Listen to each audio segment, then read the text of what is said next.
روزے سے میسیجز بہت سارے ملتے ہیں جس کو آگے ڈائیورٹ کرنا ضروری ہے کہ ہم جب نڈھال ہوتے ہیں ہمیں بھوک لگتی ہے تو یہ میسیج لینا ہے اس سے کہ ہم تو آج بھوکے ہیں، کچھ لوگ شاید سارا سال ہی بھوکے ہوتے ہیں تو ہمیں ان بھوکوں کی مدد کرنی چاہیے۔ جب ہم نڈھال فیل کرتے ہیں تو پھر ہمیں کمزوری جو ہے اس کی فیلنگز آنی چاہیے کہ جب تونگر ہوتا ہوں وہ کر و فری الگ ہوتا ہے، جاہو جلالی الگ ہوتا ہے، میرے سامنے کوئی اونچی آواز میں بات نہیں کر سکتا، وہی کر و فر والا افطار سے پہلے اس کو بھی لگ پتا جاتا ہے کہ میری اوقات کیا ہے۔ تو یہ ایکچولی بہت سارے میسیجز ہیں۔ جس طرح حج کے سفر میں علماء نے فرمایا نا کہ مینا کے خیمے میں رہے تو غریبوں کی جھونپڑیاں یاد رکھے، اور زمین پہ سوئے تو سارا سال جو زمین پہ جو سوتے ہیں ان کا سونا یاد رکھے۔ تو ایکچولی یہ ہمیں سب چیزیں یاد دلاتا ہے روزہ۔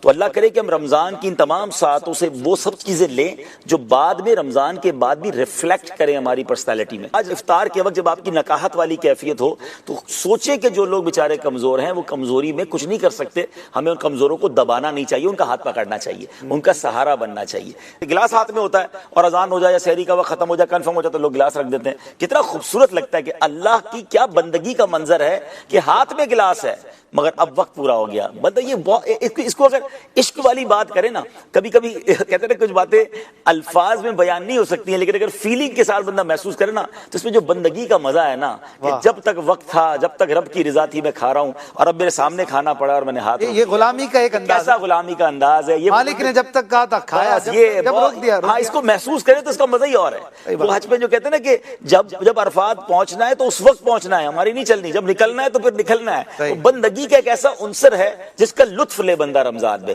جس کا مزہ لے بندہ رمضان میں۔ تو ایک عشق والی بات اور کر دیتا ہوں کہ بہت ساری عبادتیں جو ہے وہ بزرگوں کی یا انبیاء کی، اللہ والوں کی یاد میں ہے۔ صفا مروہ کی بی بی ہاجرہ کی دوڑ لگی تھی تو حضرت اسماعیل کے لیے تو ان کی یاد میں سعی جو ہے وہ کر دی گئی حاجیوں کے لیے، عمرہ کرنے والوں کے لیے۔ تو عاشقان رسول کے تو یہی کافی ہے کہ میرے آقا نے کچھ دن غار حرا میں ان دنوں میں یوں سمجھے کہ گزارے تھے اور رات عبادت میں گزارے تھے، تو اس یاد میں ہمارے لیے روزے رکھ دیے گئے۔ تو یہ محبوب کی یاد ہے، غار حرا کی یاد ہے، نبی پاک کی ادا ہے، تو اس کو بندہ ادا کرے۔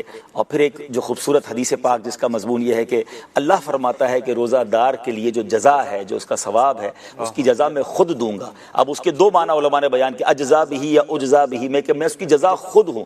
اللہ فرما رہا ہے کہ روزہ رکھنے والے کی جزا میں خود ہوں۔ تو اب آپ سوچیں کہ جب رب جزا ہے یا رب جزا دے رہا ہے تو پھر اس جزا کا عالم کیا ہوگا۔ تو کبھی کانسیپٹ یا ہماری ڈکشنری میں یہ ہونا ہی نہیں چاہیے کہ روزہ قضا ہو، مطلب تصور میں ہی نہیں ہونا چاہیے نا۔ بلکہ میں تو یہ بھی مشورہ دوں گا، ٹھیک ہے سفر میں روزے کی اجازت ہے لیکن جو سفر آسان ہیں، آج کل سفر بڑے ایزی ہوتے ہیں، جہاز کے سفر ہوتے ہیں، تو خواہ رمضان کا روزہ نہ چھوڑے، کیونکہ علماء نے یہ بھی لکھا کہ بعد میں بے شک رکھ لے لیکن وہ اجر، وہ ثواب، وہ برکتیں تو نہیں مل پائیں۔